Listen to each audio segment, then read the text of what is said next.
ምስ ሬድዮ ረናይኹም ዘለኹም ዝኸበርኩም ሰማዕትና እዚ ሶሙናዊ ፍጻሜታት እዩ። ኣብ ናይ ሰንበት ፍጻሜታት ባይቶ ጸጥታ ኣብ ኢትዮጵያ ዝካየድ ዘሎ ውግእ ሓድሕድ ንምዕራፍን ዘተ ሰላም ክጅመርን ናብ ዝብል ዛዕባ ንምዝታይ ኣብ ዝገበሮ ኣኼባ ብዘይፍረ ተዛዚሙ 15 ሃገራት ዝሓቆፈ ባይቶ ጸጥታ መንግስቲ ኢትዮጵያ ኣብ ተወላዶ ትግራይ ኣተኲሩ ዝገብሮ ዘሎ ኣልማማ ግፋ ብዝምልከት እውን ኣብ ዘተየሉ ቻይናን ሩስያን ድሕሪ ዘቕረብኦ ተቃውሞ እዩ ብዘይፍረ ተዛዚሙ። እቲ ቀዋሚ ወንበር ብዘይብላ ኣየርላንድ ዝቐረበ እማመ ብታህዋኽ ዝተዳለወ ስለ ዝኾነ እኹል መጽናዕቲ ኣይተገብሮን ዝብል ሓደ ካብቲ ዝቐረበ ተቃውሞታት እዩ። ብመሰረት ኣጃንስ ፍራንስ ፕረስ ዝሃቦ ዜና ሰብኣዊ ረድኤት ብዘይ ዕንቅፋት ክባጻሕ ኩሉ ዓይነት ተጻብኦታት ደው ክብል ከምኡውን ሃገራዊ ዕርቂ ክካየድ ገለ ካብቲ ብኣየርላንድ ዝቐረበ እማመ እዩ። ኣብ ልዕሊ ተወላዶ ትግራይ ዒላማ ዝገበረ ኣልማማ ግፋን ንጽልእን ንዓብን ዝዕድም ጐስጓሳትን ደው ክብል ዝጠልብ እውን ኣብቲ እማመ ይርከብ። ሓይልታት ትግራይ ንከተማ ኣዲስ ኣበባ ክቆጻጸሩ መጥቃዕቲ ክኸፍትዮም ካብ ዝብል ስግኣት ሓያሎ ሃገራት ኣብታ ከተማ ዝርከቡ ዜጋታትን ክወፁ ተኸታታሊ መጠንቀቕታ ከመሓላልፋ ጸኒሐን እየን። መንግስቲ ኢትዮጵያን ሓይልታት ትግራይን በብወገኖም ክንዕወት ኢና ካብ ዝብል ህልኽ ንዘተ ሰላም ቅርባት ኣይኮኑን ጸኒሖም ዝብሉ ዲፕሎማሰኛታት እቲ ደማዊ ኩናት ብሰላም ዝዓርፈሉ ዕድል እናጸበበ ይመጽእ ኣሎ ክብሉ ይገልጽዎ።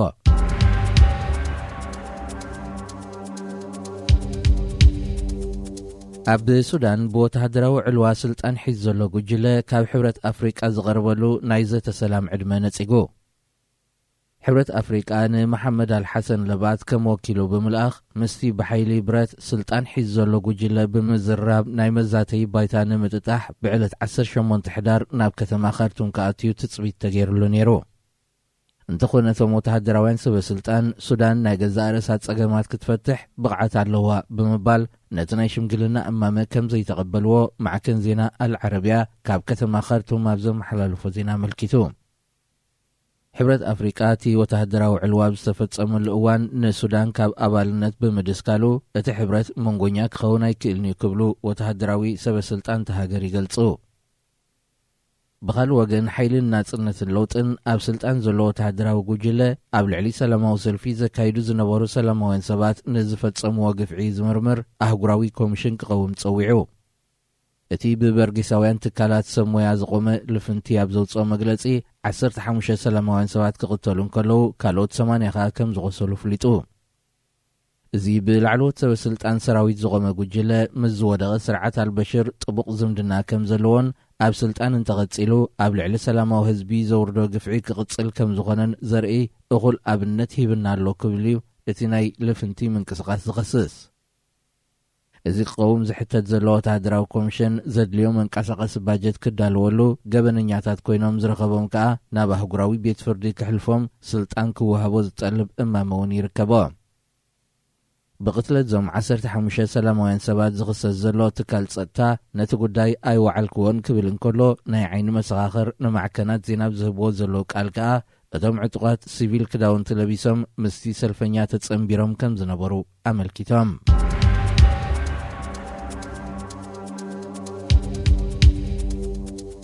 ኣብ ኢትዮጵያ ብዛዕባ ዝካየድ ዘሎ ኩናት ኣመልኪተን ካብቲ ሃገር ጸብጻብ ከም መሓላልፋ ዝጸንሓ 4 ኣህጉራውያን ሚድያታት ካብ መንግስቲ ሃገር መጠንቀቕታት ተዋሂብወን።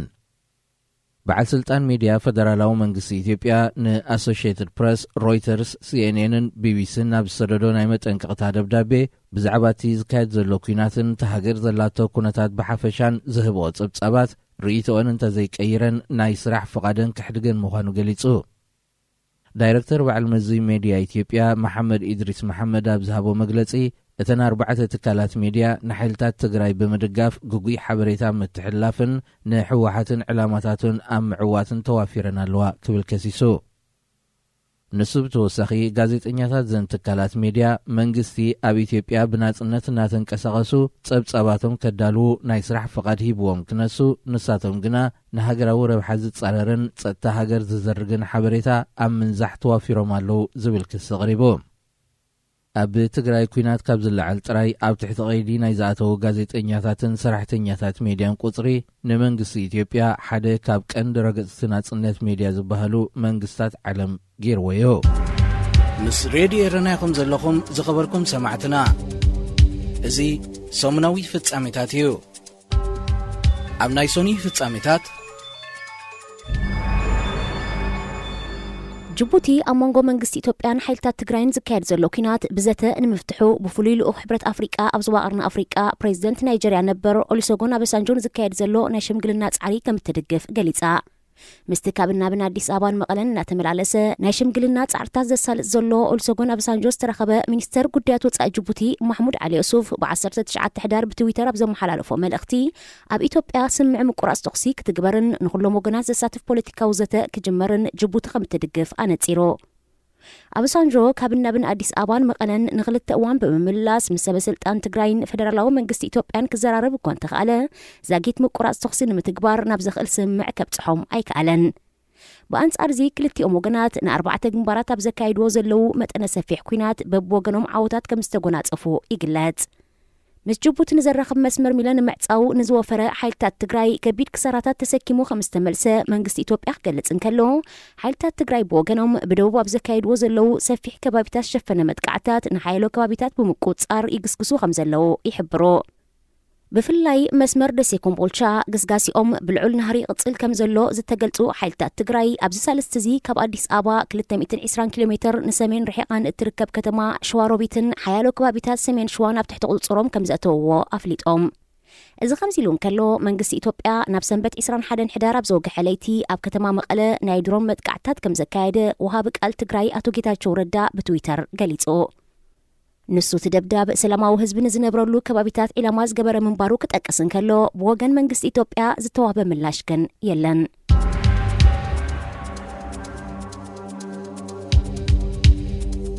ኣብ ሱዳን ኣብ ናይ ገዛ ማሕዩር ዝርከብ ቀዳማይ ሚኒስተር ዓብደላ ሓምዶቕ ናብ ስልጣኑ ክምለስን ኩሎም ቶም ዝተኣስሮ ኣባላት ናይቲ ሲቪላዊ መሰጋገሪ መንግስቲ ክፍትሑን ኣብ ስምዕ ከም ዝተበጽሐ ሰልፍ ዕማ ትማሊ 21 ሕዳር ገሊጹ።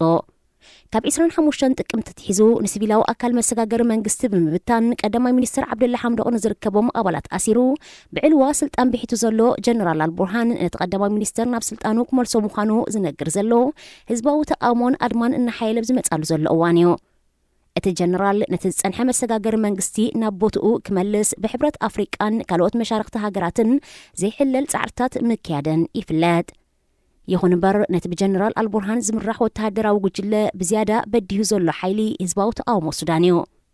ጀነራል አልቡርሃን ሓድሽ መሰጋገሪ መንግስቲ ብምቋም ሓድሽ ቀዳማይ ሚኒስተር ክመዝዝ ምዃኑ እዩ ክገልጽ ጸኒሑ። ብመሰረት ሰልፍ ዕማ ዝሃቦ መግለፂ ግና እቲ ጀነራል ንቀዳማይ ሚኒስተር ዓብደላ ሓምዶቕ ናብ ስልጣኑ ክመልስ ኣብ ስምዕ በፂሑ እኳ እንተሎ ብወገን ወተሃደራዊ ጉጅለ ይኹን እቲ ቀዳማይ ሚኒስተር ዛጊት ወቅዓዊ መግለፂ ኣይተዋህበን።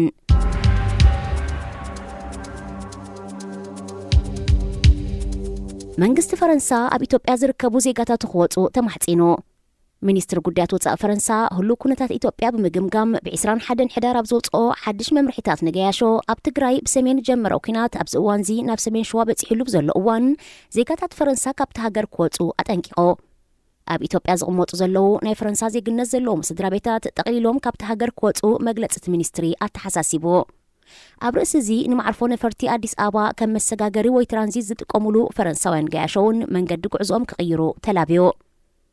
ኣሜሪካ፣ ብሪጣንያ፣ እስራኤልን ካልኦት ሃገራትን ኣቐዲመን ዜጋታትን ተመሳሳሊ መጠንቀቕታታት ካሕልፋ ጸኒሐንን። ፈረንሳ ግና ዜጋታታ ጥንቃቕታት ክገብሩ እንተዘይኮይኑ ጠቕሊሎም ካብ ኢትዮጵያ ክወጹ ተጠንቀቕ ዘላ ንፈለማ እዋናዮ። ፈረንሳ፣ ኣሜሪካን ብሪጣንያን ኣብ ዞባ ቀርኒ ኣፍሪቃ ከጋጥም ንዝኽእል ጸጥታዊ ሓደጋ ረብሓታተንን ድሕነት ዜጋታተንን ንምሕላው ዝዓለመ ሓባራዊ ወተሃደራዊ ልምምድ ሓይሊ ኣየር ዝሓለፈ ሰሙን ኣብ ጅቡቲ ከም ዘካየዳ ይፍለጥ። ኣሜሪካ እውን በብእዋኑ ከተውፅኦ ጸንሐት መምርሒታት ንገያሾ ብ21 ሕዳር ብምሕዳስ ኣብ ኢትዮጵያ ዝርከቡ ዜጋታታ ብዝረኸብዎን ናይ መጓዓዝያ ነፈርቲ ብዝቐልጠፈ ጠቕሊሎም ክወጹ ደጊማ ኣጠንቂቓላ። ምስ ሬድዮ ኤረና ኢኹም ዘለኹም ዝኸበርኩም ሰማዕትና እዚ ሰሙናዊ ፍጻሜታት እዩ። ኣብ ናይ ሶሉስ ፍጻሜታት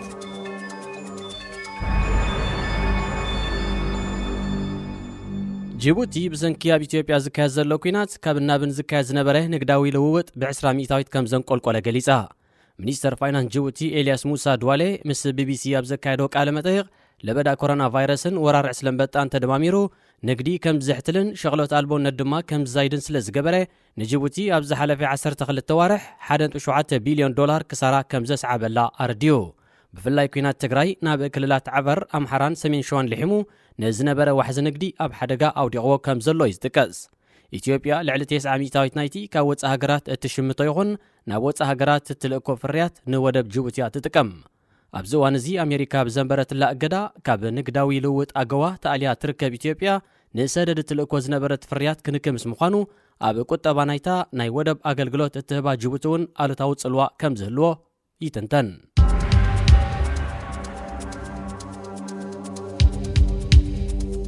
ኣብ ሶማል ብሰንኪ ደርቂ ኣስታት 2.3 ሚልዮን ህዝቢ ንከቢድ ስእነት ማይን መግብን ተቓሊዑ ከም ዘሎ ሕቡራት ሃገራት ኣተሓሳሲቡ። እቲ ኣህጉራዊ ትካል ምስ መንግስቲ ሶማል ምዃን ኣብ ዘውፅኦ መግለጺ ኣብ ሓያሎ ከባቢታት ሃገር ብተኸታታሊ ንራብዓይ እዋን ዝቐጸለ ትሑት ናይ ዝናብ ወቕቲ እዩ ጠንቅት ደርቂ። ኣብ ማእከላይን ደቡባውን ሸነኽቲ ሃገር ኣስታት 100,000 ዝግመት ህዝቢ ማይን መግብን ንምምእራር ከብቲ ጠለበግዕን ከምኡውን መጽዓኛን ኣሰኒዩ ይሰግም ከም ዘሎ እቲ ሓበሬታ ብተወሳኺ ኣመልኪቱ። ብፍላይ ስእነት ማይ ንነበርቲ ሓያሎ ከባቢታት ንዝተፈላለየ ብርስሓት ስዕብ ተላገብቲ ሕማማት ከየቃልዖም ተሰጊኡሎ። ኩነታት ደርቂ ሶማል ቅልጡፍ ፍታሕ እንተዘይረኺቡ ካብ ወርሒ ሚያዝያ ናይ ዝመጽእ ዓመታዊ 2022 ኣትሒዙ ንኣማይታ ሸሓት ሰባት ናይ ሞትን ህይወትን ሓደጋ ከንጽላልዎም ከም ዝኽእል ኮሚሽን ሰብኣዊ ጉዳያት ሕቡራት ሃገራት የጠንቀቕ። ኣስታት 16 ሚልዮን ካብ ዝበጽሕ ህዝቢ ሶማል እቲ ልዕሊ 70% ኣብ መስመር ትሕቲ ድኽነት ከም ዝርከብ ዘመልከተ ጸብጻብ ናይቲ ትካል ዝመጽእ ዓመት ተጸባይ ረድኤት ዝኸውን ህዝቢ ሶማል ድማ ብልዕሊ 30% ክዛይድ ምዃኑ የንፍት። እዚ ማለት ኣብዚ እዋን እዚ ኣብ መላእ ሶማል ኣስታት 5.9 ሚልዮን ህዝቢ ተጸባይ ረድኤት ክኸውን እንከሎ ኣብ ዓመት 2022 እቲ ብዝሒ ናብ 7.7 ሚልዮን ክዓርግ እዩ። እዚ ድማ ዳርጋ ፍርቂ ካብ ብዝሒ ህዝቢ ሶማል ምዃኑ እዩ።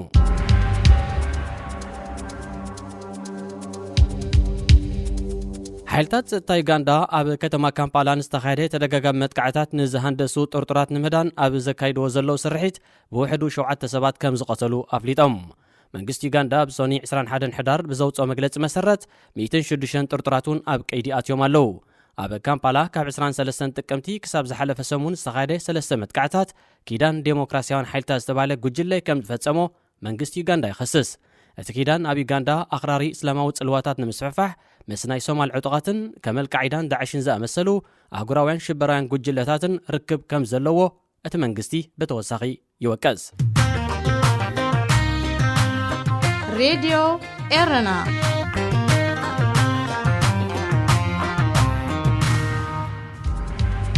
ምስ ሬድዮ ኤረና ይኹም ዘለኹም ዝኸበርኩም ሰማዕትና እዚ ሰሙናዊ ፍጻሜታት እዩ።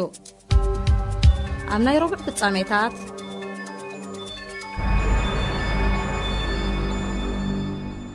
ሃገራዊ ድሕነትን ጸጥታን ሶማል ኣብ ቅትለት ናይታ ናብ ኤርትራ ናይ ዝተላእኹ ወተሃደራት ሰነዳት ኔርዋ ዝተባሃለት ኣባል ስለያ ኢድ ከም ዘይነበሮ ነቲ ጉዳይ ክትምርምርን ከተጻርን ጽንሐት ኮሚቴ ኣረጋጊጻ። ብቐዳማይ ሚኒስተር ሓሰን ሮብለ ዝቆመት ሚኒስተራት ምክልኻልን ውሽጣዊ ጉዳያትን ጠቕላሊ ሓለቓ ስታፍ ሰራዊት ከምኡ ድማ ኣምባሳደር ሶማል ኣብ ኢትዮጵያ ዘለዋ ኮሚቴ ንኣዋርሕ ከተካይዶ ኣብ ጽንሐት ምጽራይ ሓላፊ ሃገራዊ ድሕነትን ጸጥታን ያሲን ፈራይን ምክትሉን ኣብ ቅትለት ኣባል ስለያ ኢክራን ታሕሊል ኢድ ከም ዘይነበሮም ኣብዚ ሳለስተ እዚ ኣብ ዘርጋሓቶ ጸብጻብ ጠቒሳ። ጓል 24 ዓመት ኣባል ስለያ ኢክራን ታሕሊል ፈራሕ ክኢላ መርበብ ቴክኖሎጂ ኮይና ካብ 26 ሰነት ሒዛ መንነቶም ዘይተፈልጡ ሰባት ተጨውያ ድሕሪ ምጽናሕ ኣብ ወርሒ መስከረም ተቐቲላ ተረኺባ። ኣብ ፈለማ ቅትለት ዛ ካብ 2017 ኣትሒዛ ኣባል ስለያ ሶማል ዝኾነት መንእሰይ ኣልሸባብ ከም ዝፈጸሙ እኳ እንተተገልጸ ድሒሩ ግና ምስቲ ናብ ኤርትራ ዝተላእኮ ወተሃደራት ሶማል ዝተሓሓዝ ምስጢራት ትፈልጥ እያ ተባሂላ ብሃገራዊ ድሕነትን ጸጥታን ሃገር ከም ዝተቐንጸለት እዩ ተመልኪቱ። ብሰንኪ እዚ ጉዳይ እዚ ድማ ኣብ ሞጎ ቀዳማይ ሚኒስተር ሓሰን ሮብለን ፕሬዚደንት መሐመድ ፋርማጆን ከቢድ ምፍጣጥ ተፈጢሩ ጸኒሑ።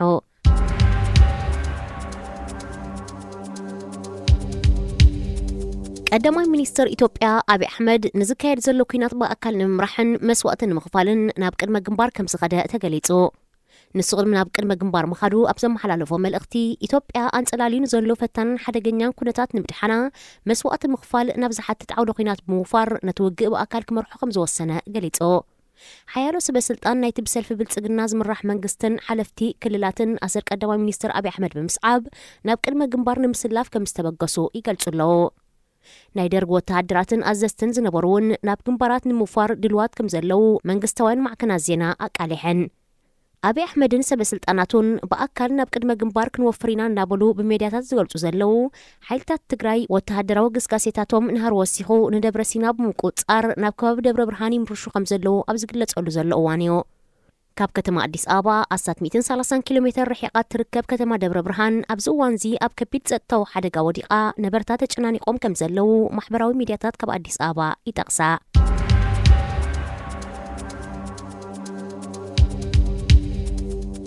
ፍሊት ልእኽቲ ሕብረት ኤውሮጳ ኣብ ቀርና ኣፍሪቃ ኣነት ዌበር ብዛዕባ ህሉ ኩነታት ዞባን ክብርከት ዝግብኦ ሰብኣዊ ሓገዝን ብዝምልከት ምስ ሰበስልጣን ግብፂ ስዑድ ዓረብን ሕቡራት ኢማራትን ዘትያ እታ ፍሊት ልእኽቲ ካብ 21 ሕዳራት ሒዛ ኣብዘን ሃገራት ኣብ ዘካየደቶ ዑደት ምስ ሚኒስትራት ጉዳያት ወፃኢ ሚኒስትራት ኣህጉራዊ ምትሕግጋዝን ልምዓትን ካልኦት ሰበስልጣናትን ተመያይጣ ቀርና ኣፍሪቃ ናብ ቅድሚቲ 30 ዓመታት ዝነበረ ወተሃደራዊ ጸጥታውን ሰብኣውን ኩነታት ወዲቓ ስለ ትርከብ ሃገራት ምዕራብ ብዘካቲ ረብሓታተንን ድሕነት ዜጋታትን ምውሓስ ዝገብርኦ ዘለዋ ምንቅስቓሳት ኣብቲ ዞባ ኣንጸላሊን ዘሎ ከቢድ ሰብኣዊ ቅልውላውን ቁልጡፍ ሓገዝ ንምብርካት ምስ መሻርክተን ይዝትያ ምህላውን ይፍለጥ ምስ ሬድዮ ኤረና ይኹም ዘለኹም ዝኸበርኩም ሰማዕትና እዚ ሰሙናዊ ፍጻሜታት እዩ ኣብ ናይ ሐሙስ ፍጻሜታት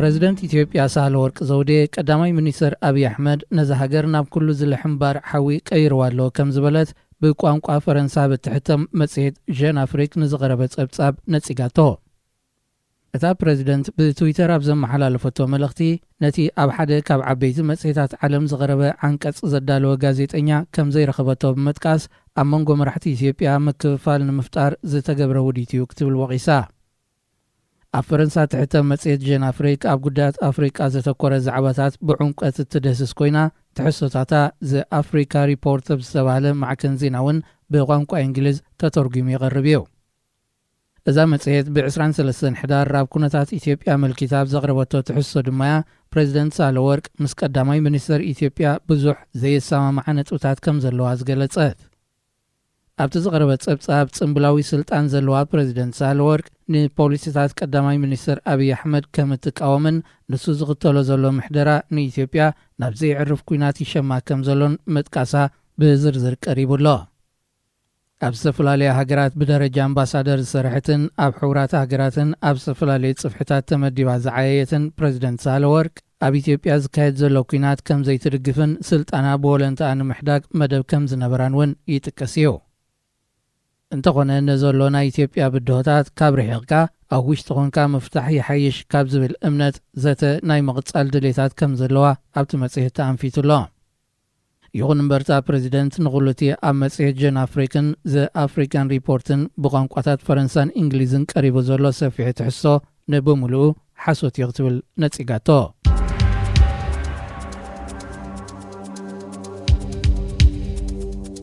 ባንክ ዓለም ኣብ ሕርሻውን ልምዓታውን ንጥፈታት ኢትዮጵያ ዝውዕላ ሄሊኮፕተራትን ድሮናትን ብሓገዝ ንምዕዳግ ዝኣተወ ውዕል ከም ዝሰረዘ ጋዜጣ ዘ ሪፖርተር ካብ አዲስ አበባ ቃሊሓ ባንክ ዓለም ነቲ ውዕል ዝሰረዘሉ ምኽንያት መንግስቲ ኢትዮጵያ ብሓገዝ ንዝረኸበን ሄሊኮፕተራትን ድሮናትን ኣብ ኩናት ከይውዕለን ካብ ዝብል ስጋት ምዃኑ ይግመት እዚ ከምዚ ኢሉ እንከሎ ኣብ ኢትዮጵያን ጸላልዩ ብዘሎ ከቢድ ጸጥታዊ ስጋት ናይ ህፁፅ እዋን ዝኣወጀ መንግስቲ ወራር ዕስለን በጣ ንምምካት መድሃኒት ዝነጽጋ ንኣሽቱ ነፈርቲ ሕቡራት ሃገራት ካብ በረራ ከም ዝኣገደን እታ ጋዜጣ ገሊጻ ኣብ ሓያሎ ከባቢታት ኢትዮጵያ ዕስለን በጣ ዳግም ከይረአ ተሰጊኡሉ ዘሎ እዋን ኣካል ሕቡራት ሃገራት ዝኾነ ውድብ መግቢ ዓለም ኮለላን ዳህሳስን ዘካይዳን መድሃኒት ዝነጽጋን ሄሊኮፕተራት ይኹና ንኣሽቱ ነፈርቲ ከየብርር ምኽልካሉ ኣብቲ ዞባብ ርእሲ ዘሎ ቁጠባዊ ቅልውላው ኣብ ዘራእቲ እውን ዕንወት ከይበጽሕ የሻቕል ብኻልእ ወገን ኩናት ኢትዮጵያ ናብ ዝለዓለ ጠርዙ በፂሑ ከም ዘሎ ብዝግለጸሉ ዘሎ እዋን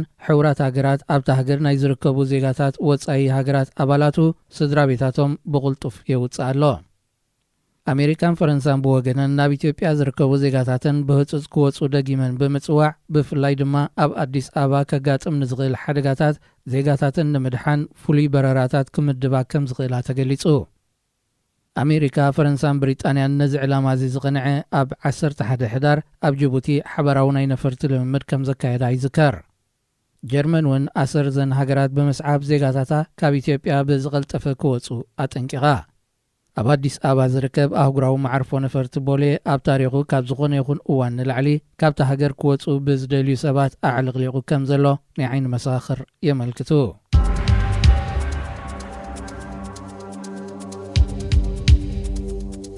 መንግስቲ ኢትዮጵያ 4 ኣባላት ናይቲ ኣብ ኣዲስ ኣበባ ዝርከብ ኤምባሲ ኣየርላንድ ከም ዝሰጎገ ሚኒስተር ጉዳያት ወፃኢ ኣየርላንድ ሲሞን ኮቨነይ ኣፍሊጡ። እቲ ሚኒስተር ብ24 ሕዳር ኣብ ዘርግሖ መግለጺ 6 ኣባላት ካብ ዝነበርዎ ኤምባሲ ኣየርላንድ ብኢትዮጵያ እቶም 4 ከም ዝተሰጎጉ ብምጥቃስ መንግስቲ ኢትዮጵያ ዝወሰደ ስጉምቲ ኣተሓሳሳቢ ምዃኑ ስሚሩሉ። ኣየርላንድ ብጉዳይ ኢትዮጵያ ተኸተሎ ኣህጉራዊ ጽምዶ ዋላ እውን ናይ ባይቶ ጸጥታ ካብ ናይ ሕብረት ኣፍሪቃ ዝተፈለየ ከም ዘይኮነ መግለጺ ናይቲ ሚኒስተር ብተወሳኺ ረድዩ። ይኹን እምበር መንግስቲ ኢትዮጵያ ንዲፕሎማሰኛታት ኣየርላንድ ዝሰጎገሉ ምኽንያት እቲ ሚኒስተር ኣይጠቐሰን። ምስ ሬድዮ ኤረና ኢኹም ዘለኹም ዝኸበርኩም ሰማዕትና እዚ ሰሙናዊ ፍጻሜታት እዩ። ኣብ ናይ ዓቢ ፍጻሜታት ገማግም ባሕሪ ፈረንሳ ካብ ጎማ ብዝተሰርሐ ጀላቡ ተጠቒሞም ናብ ብሪጣንያ ንምስጋር ፈቲኖም ናይ ዝጥሕሉ ሰባት መቓብር ክኸውን ኣይንፈቀደን ኢና ክብል ፕረዚደንት ኢማኑኤል ማክሮን ገሊጹ። እቲ ፕረዚደንት ነዚ ገለጸ ካብ ገማግም ባሕሪ ፈረንሳ ብናይ ጎማ ጀልባ ተበጊሶም ናብ ብሪጣንያ ንምእታው ዝፈተኑ 31 ሓተት ዕቑባን ስደተኛታትን ብ24 ሕዳር ጥሒሎም ምስ ሞቱ ኣብ ዝተላዕለ ጉዳዩ ብሪጣንያ ንዋሕዚ ሓተት ዕቑባን ስደተኛታትን ንፖለቲካዊ ዕላማ ከተጋንኖ የብላን እትብል ፈረንሳ ተወሳኺ ሞት ንኸይስዕብ ብሓባር ንምስራሕ ቀርቡነታ ከተርኢ ተማሕፂና። ብሪጣንያ ብወገና ፈረንሳ ዋሕዚ ስደተኛታት ንምግታእ ገማግም ባሕራ ብጽኑዕ ክትሕሉ ጸዊዓ። ኣብ ሳልስ እዚ ድሕሪ ዘጋጠመ ሞት ሓተት ዕቑባን ስደተኛታትን ፕረዚደንት ፈረንሳ ኢማኑኤል ማክሮንን ቀዳማይ ሚኒስተር ብሪጣንያ ቦሪስ ጆንሰንን ኣብ ክልል ማይ ክልቲአን ሃገራት ተወሳኺ ሞት ንኸይስዕብ ናይ ሓባር ሓለዋ ከዋፍሩ ከም ዝተሰማምዑ ተገሊጹ።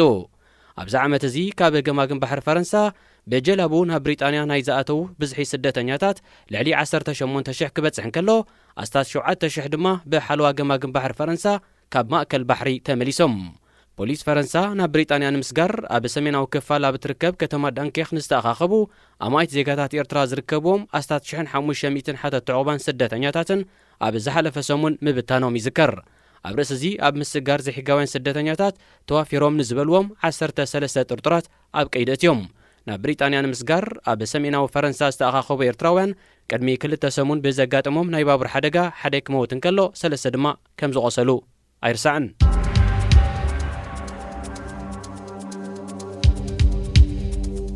ኩናት ትግራይ ናብ ከባቢ ደብረ ብርሃን ከም ዝተጸግዐ ኣብ ዝግለጸሉ ዘሎ እዋን መንግስቲ ኢትዮጵያ ንኣዛዚ ፖሊስታ ከተማ ኮማንደር ታዬ ሃብተ ጊዮርጊስ ምስ ህወሓት ርክብ ኣለዎ ብዝብል ክሲ ከም ዝኣሰሮ ማዕከናት ዜና ሃገር ኣፍሊጠን።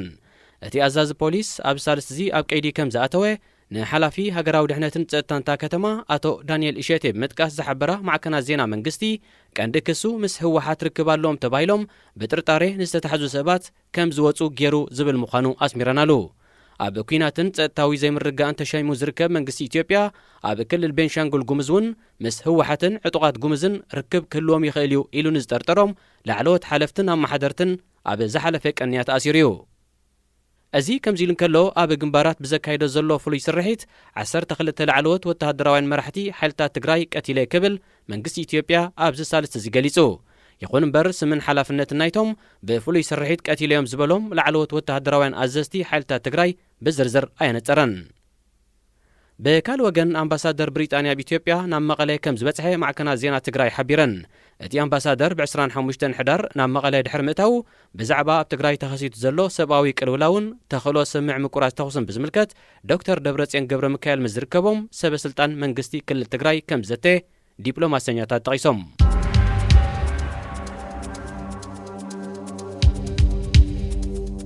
ሓይሊ ባሕሪ ጅቡቲ ዓቕሙ ንምዕባይ 4 ዘመናውያን መራኸብ ኩናት ከም ዝዓጠቐ ተገሊጹ።